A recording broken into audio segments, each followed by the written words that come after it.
Assalamualaikum warahmatullahi dan salam sejahtera murid-murid. Kali ini kita berjumpa dalam mata pelajaran pendidikan sivik dalam bahasa Melayu. Okey, kita teruskan.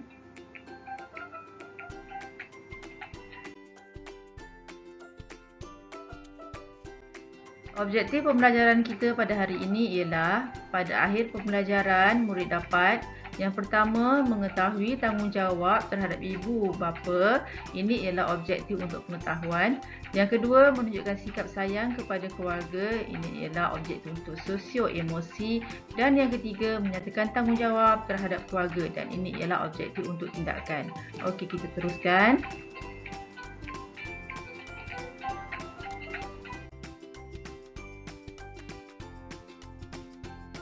Baiklah, apakah tema kita pada kali ini? Okay, tema kita pada bulan yang pertama ini ialah kasih sayang. Dan tajuk kita ialah kasih sayang terhadap keluarga. Di sini kita akan fokuskan nilai kasih sayang terhadap ahli keluarga kita.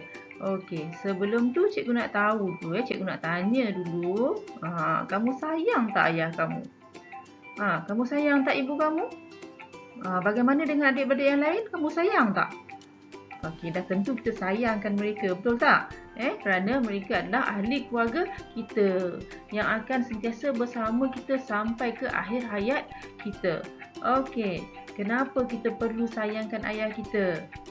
Sebab ayah kita dah banyak berkorban mencari rezeki dengan penat dan lelahnya untuk mencari rezeki untuk memenuhi keperluan keluarga kita.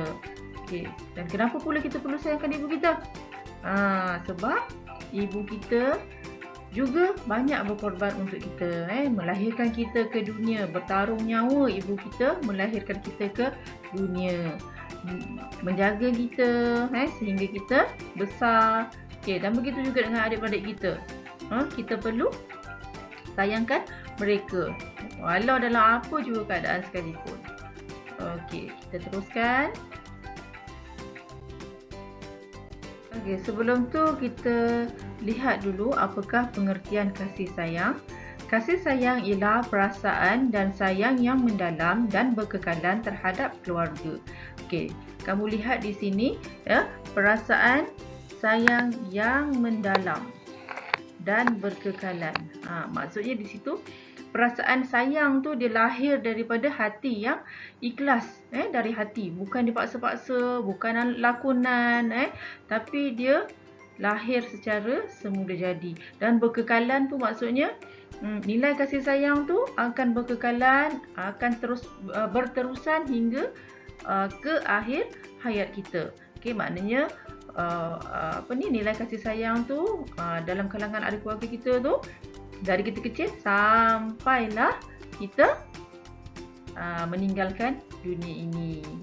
Okey, kita teruskan lagi. Okey, seterusnya cara-cara untuk menunjukkan kasih sayang kepada anggota keluarga. Macam mana caranya kita nak menunjukkan kasih sayang kita kepada ahli keluarga kita? Yang pertama sekali kita perlu mengambil berat. Kita perlu mengambil berat dan prihatin terhadap setiap ahli keluarga kita. Andainya ada salah seorang ahli keluarga kita ditimpa masalah ataupun sakit, kita perlu ambil tahu. Okey, kita bantu dia. Okey, kalau sakit kita hantar dia pergi hospital ataupun klinik, berjumpa dengan doktor. Okey, kita tak boleh biarkan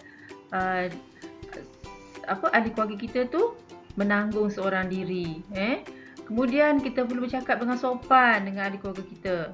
Tak kiralah dengan adik ke, dengan abang ke, walaupun adik tu kecil lagi, tapi kita perlu bercakap dengan sopan. Sebab kita lebih tua, kita perlu menunjukkan contoh yang baik supaya adik kita membesar dengan nilai-nilai yang murni.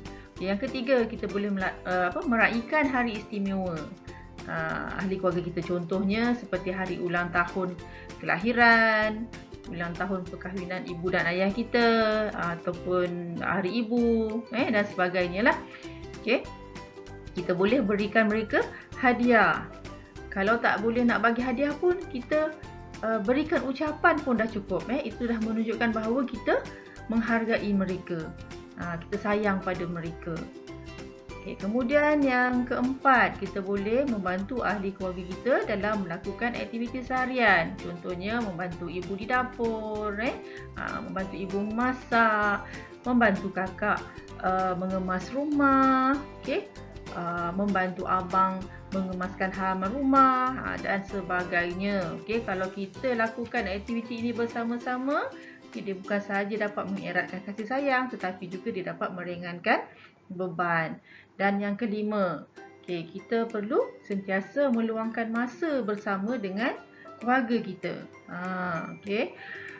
Contohnya lah, kalau waktu petang tu kan, kita minum petang. Minumlah sama-sama. Jangan duduk dalam bilik. Bila kita bersama-sama dengan keluarga tu, kita luangkan masa bersama, kita masa tu bolehlah berbincang kan, boleh berbual-bual dengan ahli keluarga kita untuk menyelami hati ahli keluarga kita. Bila kita dapat luangkan masa bersama ahli keluarga kita ni, kita lebih kenal nanti kita lebih kenal dengan setiap ahli keluarga kita. Lebih rapat lagi lah maksud cikgu. Seterusnya,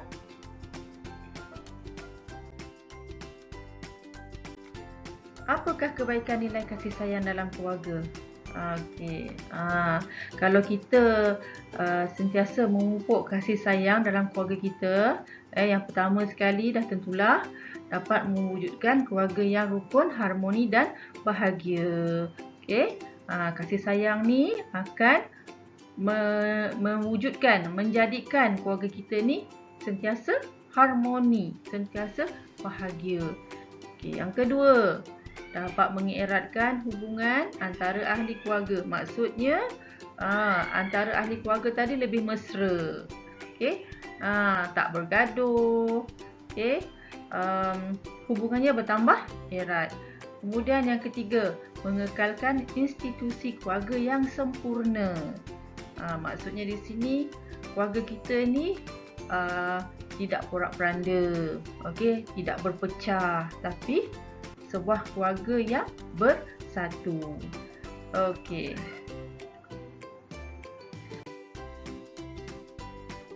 Baiklah, sebagai latihan, jawab soalan yang cikgu dah sediakan ini, iaitu soalan pertama, nyatakan 3 cara untuk menunjukkan kasih sayang terhadap keluarga.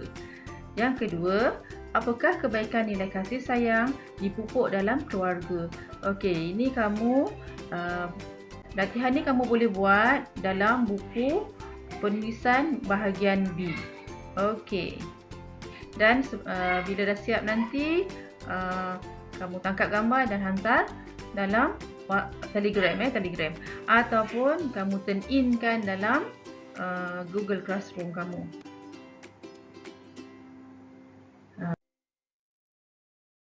Ini saja pembelajaran kita untuk hari ini. Cikgu harap kamu dah jelas tentang nilai kasih sayang dan dapat mengamalkan serta memupuk nilai kasih sayang dalam kalangan ahli keluarga kamu. Bab kata pepatah, air yang dicincang tak akan putus. Maknanya hubungan antara keluarga akan berkekalan hingga ke akhir hayat kita. Sekian, wabillahi taufiq wal hidayah. Wassalamualaikum warahmatullahi wabarakatuh.